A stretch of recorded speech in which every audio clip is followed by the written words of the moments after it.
সিলেটে ছিনতাইকারীকে ধরতে গিয়ে ছুরিকাঘাতে প্রাণ গেছে এক র্যাব সদস্যের।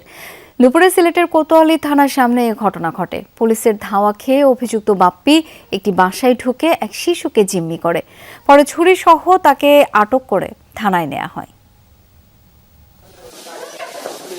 আইসিইউ থেকে এভাবেই নিথর দেহে বের হলেন র্যাব সদস্য ইমন আচার্য। শুক্রবার দুপুরে ছিনতাইকারীকে ধরতে গিয়ে ছুরিকাঘাতে মারা যান তিনি।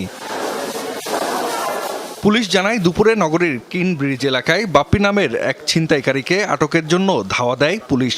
দৌড়ে পালানোর চেষ্টা করে সে।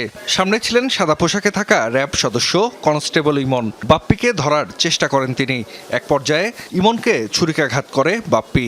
ওসমানী মেডিকেলে নেওয়া হলে চিকিৎসাধীন অবস্থায় মারা যান তিনি।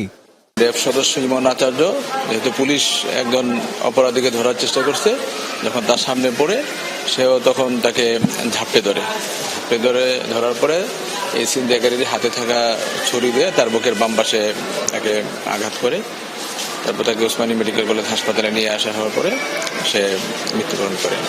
পুলিশের ধাওয়া খেয়ে তোপখানা রোডের একটি বাসায় ঢুকে পড়ে বাপ্পি, জিম্মি করে এক শিশুকে। পরে পুলিশ ওই বাসা থেকে ছুরিসহ তাকে আটক করে। ওই ব্যক্তি ছিনতাইকারী, মাদকসেবী এবং অন্যান্য অপরাধের সাথে সম্পৃক্ত।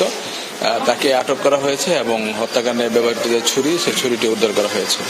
নিহত র্যাব সদস্য ইমন আচার্যের বাড়ি চট্টগ্রামের হাটহাজারীতে। জাহিদ হাসান, যমুনা নিউজ।